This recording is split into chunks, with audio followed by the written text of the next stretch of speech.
Bonjour, bienvenue pour cette nouvelle vidéo Tadvigyana Bhairava Tantra.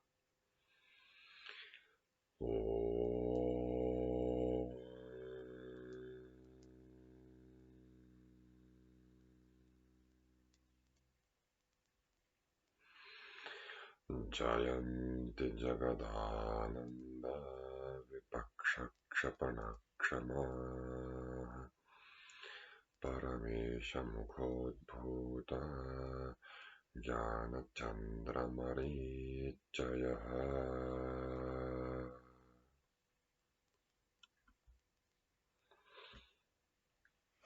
Aujourd'hui, nous allons voir un verset original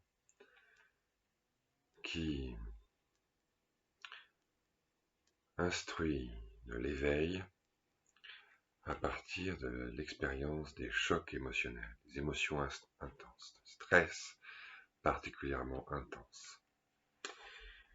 D'habitude, on pratique la spiritualité pour atteindre une forme de paix intérieure, pour échapper au stress.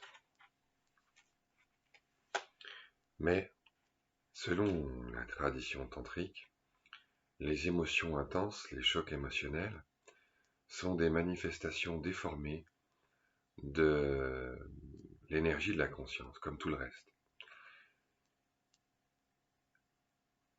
Les émotions intenses ont cependant un avantage, quelque chose de spécial. C'est que elles nous permettent de nous réveiller par leur intensité. En effet, selon le tantrisme, la vie ordinaire n'est pas simplement une agitation au milieu de la paix qu'est la conscience.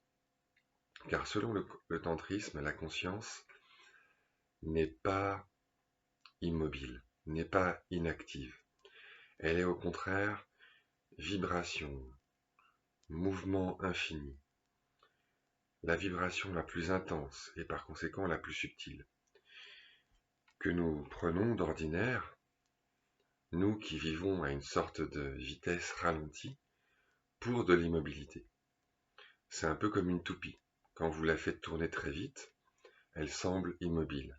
Et c'est seulement quand son mouvement ralentit que son mouvement devient visible. Et bien là, c'est la même chose. La conscience absolue est un mouvement infiniment rapide, qui ralentit peu à peu, et qui devient un mouvement pendulaire qui apparaît comme un va-et-vient entre deux pôles. Et ce mouvement pendulaire se manifeste dans la respiration et dans les va-et-vient de la vie quotidienne. Et ça devient de plus en plus inconscient, de plus en plus mécanique, c'est-à-dire que la conscience s'endort dans ces mouvements ralentis. Et du coup, les émotions intenses sont une occasion de réveil, puisque en elles, c'est le mouvement infiniment rapide de la conscience pure, qui est un acte, qui est une action, une activité, qui est un mouvement, qui se trouve mise en lumière à l'état pur. Donc entre deux pensées, entre deux respirations, dans les chocs émotionnels intenses, c'est la conscience pure, c'est-à-dire l'acte pur, l'acte d'être, l'étonnement d'être à l'état pur, qui se trouve manifesté. Je vous lis d'abord ce verset, le verset 118, en sanskrit. Om Kshutadyante Bhaye Shoke Gahvare Varanadrute Kutuhale Kshudhadyante Brahmasatta Maidasha.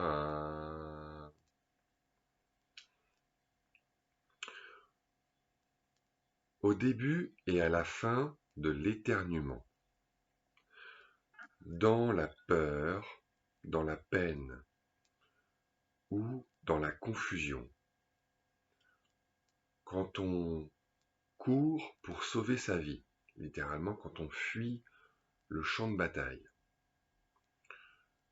dans la surprise, au début et à la fin de la famine,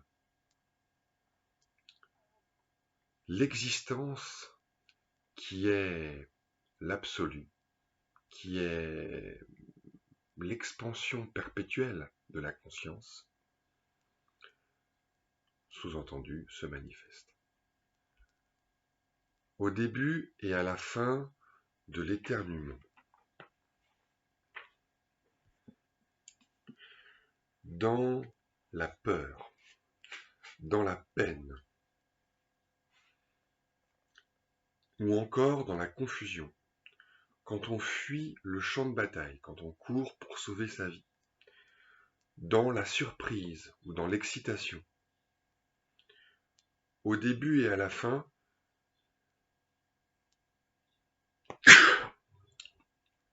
de l'épuisement dû à une faim extrême, à une famine extrême, l'état qui est l'absolu, Brahman, se manifeste. Alors dans le tantrisme, dans le shivaïsme du Cachemire, Brahman est défini comme ce qui est en expansion perpétuelle.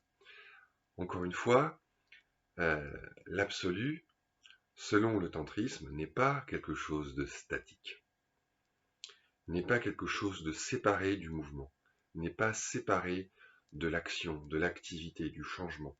C'est le devenir lui-même. C'est le devenir pur, c'est le devenir qui englobe tous les devenirs. Satta, c'est l'existence, Satta Mahi, c'est l'acte d'exister. Bhavana Kriya Kartrita, c'est l'acte de se créer soi-même, et ainsi d'être dans une expansion perpétuelle, dans une dilatation perpétuelle. L'être n'est pas autre chose que le devenir. Shiva et Shakti sont inséparables. Et donc le commentaire explique que l'existence immense, Brahma Satta, l'existence qui est l'immense, qui est l'absolu, le devenir qui est l'absolu, est la fulguration ininterrompue de félicité et de conscience, qui est toute proche, qui est présente face à nous, qui est toujours présente. On peut en prendre conscience en ces différentes occasions, qui sont énoncées avant. Parfaitement éveillé à cette possibilité, on s'absorbera alors en elle. En revanche, si l'on n'est pas éveillé, si l'on n'est pas éveillé à la possibilité que au sein de la peur, de l'éternuement, de la confusion, de l'excitation, de la surprise, de ces états extrêmes physiques et mentaux, il y a cette existence absolue. Si on n'est pas éveillé à cette possibilité, si on n'a pas accepté, si on n'a pas intégré cette possibilité, alors ces mêmes circonstances ne feront que nous égarer.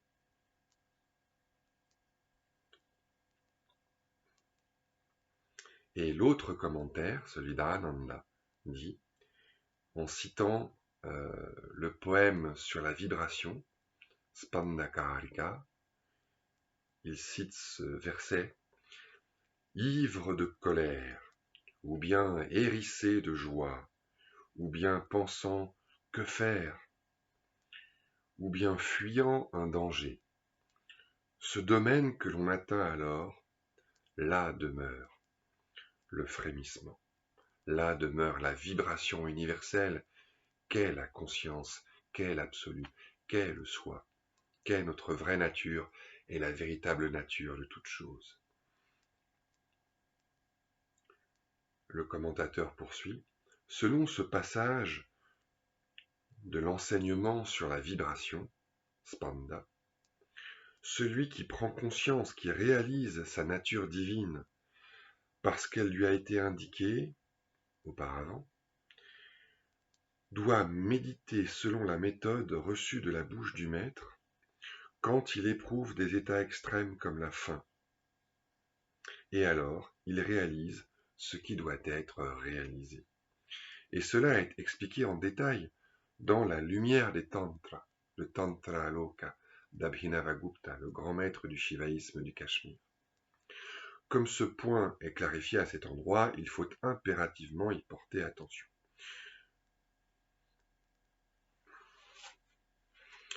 Et c'est en particulier développé dans les Spandakarika, mais aussi dans la vision de Shiva, de Somananda. L'idée est que, d'ordinaire, notre conscience s'est contractée, fragmentée, et devient l'attention mentale, qui est prise dans des schémas, dans des habitudes, vasana, sanskara, dans des habitudes. Et donc, le niveau de conscience s'abaisse, comme on dit aujourd'hui. C'est-à-dire que la fréquence diminue, c'est-à-dire que la vitesse diminue, la vivacité, la fraîcheur, la lucidité, la souplesse, la plasticité, la fluidité diminuent. L'eau devient glace, la lave devient pierre, la sève se cristallise, prend des formes fixes. La vie quotidienne est faite de ces schémas simplificateurs. Nous voyons de moins en moins les choses, nous ressentons de moins en moins. Tout est de plus en plus mécanique, automatique. Le mouvement infini qu'est la conscience se ralentit comme un pendule et devient de plus en plus un mouvement ralenti entre des pôles qui apparaissent comme opposés, oui ou non, combattre ou fuir, accepter ou rejeter, et ainsi de suite. Et la conscience, qui devient l'attention, se sent ballottée, prise entre ces extrêmes, prise dans des dilemmes, dans des conflits, elle se sent déchirée. Dès lors, les émotions intenses sont les occasions de rompre cette routine, de sortir de ce train-train, de se réveiller de ses habitudes et de retrouver, de revenir au fond de toute expérience qui est cette intensité infinie, qui est cette vibration pure, cette vibration universelle, qui est cette toute-puissance en laquelle tout est possible, en laquelle les opposés ne sont pas encore opposés, en laquelle les différences ne sont pas encore séparées, en laquelle les différentes facultés du corps et de l'esprit ne sont pas encore en conflit. Revenir à la source, revenir au centre, au mouvement pur, à l'acte pur, à l'être pur, à l'existence pure, au jaillissement pur, à l'étonnement pur d'être. Et cela, c'est en particulier possible dans les émotions intenses.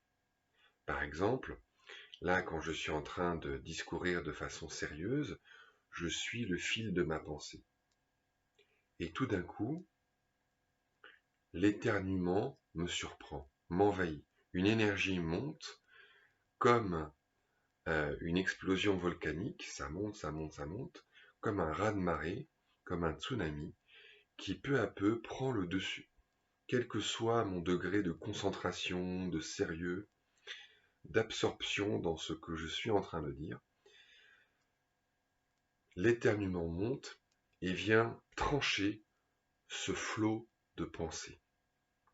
L'attention est interrompue. Et en même temps, c'est intense. Il n'y a pas de perte de conscience. Donc le flot mental est tranché et la conscience est vive. Donc la conscience à l'état pur se trouve mise à nu, juste après l'éternuement, et avant que le flot du discours intérieur, que le flot des pensées ne reprenne son cours. C'est comme quand je suis en train de marcher sur un trottoir tout en discourant sur un sujet dans lequel je suis profondément absorbé, et tout d'un coup, bing, je me prends un lampadaire, comme je ne suis pas totalement inconscient, ça n'est pas non plus la même chose qu'un état d'abrutissement. Et comme le flot de mes pensées est tranché, je suis libéré des habitudes, de cette lourdeur mentale, de cette torpeur, de cette agitation qui m'occupe ordinairement. Et donc dans cet intervalle, entre le moment où je heurte le lampadaire et où le flot de mes pensées est interrompu, et le moment où ces pensées reprennent, eh bien il y a un intervalle d'énergie pure vibration, de haute fréquence, de la conscience la plus intense. Pareil dans la peur. J'ouvre la porte, je me retrouve nez à nez avec un ours. Entre le moment de ce choc initial et le moment où je décide de fuir ou de combattre, il y a cette toute possibilité, cette pure énergie, cette pure vibration extrêmement intense, cette pure surprise. Et évidemment, c'est pareil quand je fuis pour sauver ma vie, ou quand je fais quelque chose très très vite, quand je fais les courses très très vite, quand je fais les courses sans même avoir le temps de choisir, quand je cours à toute vitesse dans une foule, quand je lis à toute vitesse, quand je parle très très vite, quand je ne sais pas quoi choisir entre deux alternatives, quand je retrouve quelque chose que je croyais avoir perdu, quand j'essaye de me souvenir de quelque chose qui ne me revient pas, un mot qui reste, comme on dit, coincé sur le bout de la langue, euh, quand j'essaye de me souvenir quelque chose, oui, de façon générale, quand j'essaye de décider que je n'y arrive pas, je reste coincé dans un entre-deux. Euh, Dans toutes ces situations, il y a cette intensité de l'énergie, c'est-à-dire de la conscience, de la présence, et en même temps le flot, le cours ordinaire des pensées, des sensations, des habitudes se trouve interrompu. Et donc le fond qui d'ordinaire se trouve caché par ces reflets, par ces vagues de l'attention, est mis à nu.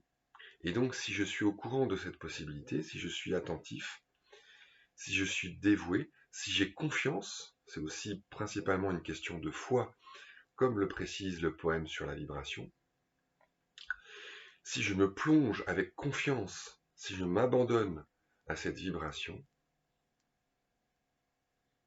si je me détends, autrement dit, si je me laisse porter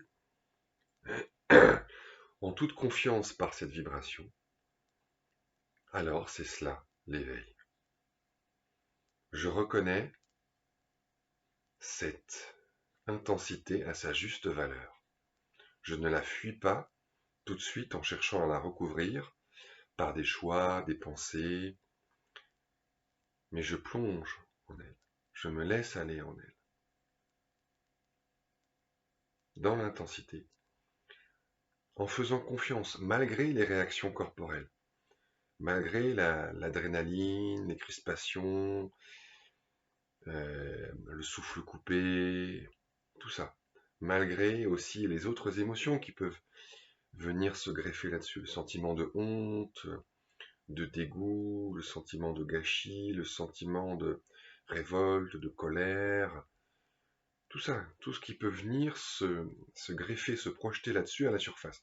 Donc, non seulement il faut une vigilance, une attention, et être au courant, avoir compris tout ça,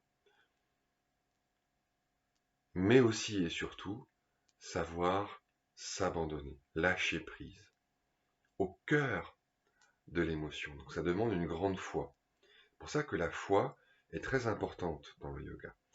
Dans le yoga, il y a deux dimensions. Il y a une dimension cognitive, savoir, être attentif, être vigilant. Et il y a aussi une dimension affective, avoir confiance, s'abandonner, une sorte de foi, une sorte de fidélité, une sorte de foi aveugle. Parce que au niveau du mental, évidemment, il y a incertitude, il y a dilemme, il y a doute, il y a agitation, il y a inquiétude. Et il faut une foi qui sait passer outre tous ces signaux négatifs. Une foi qui a le courage, qui a l'audace de sauter dans le vide, dans l'inconnu, à l'aveugle. Parce que du point de vue du mental, il y a euh, une ignorance, un non-savoir, une forme d'aveuglement. C'est comme un pari. Donc il faut savoir passer outre tous ces signaux auxquels on est habitué à se fier et plonger, sauter directement. C'est ça le yoga ici. C'est ça. S'abandonner, faire confiance à l'être pur, à l'étonnement d'être, à la pure présence, à cette pure intensité qui est là, à ce sentiment d'être qui est là, qui pulse, qui scintille, qui fulgure au cœur de toute émotion intense et, en vérité, au cœur de toute expérience. Donc voilà, il y a aussi une dimension de foi et de confiance qui sont essentielles et sans lesquelles ça ne peut pas marcher. On ne peut pas ressentir les bénéfices, la fruition, la jouissance de ces expériences, de la vie intérieure.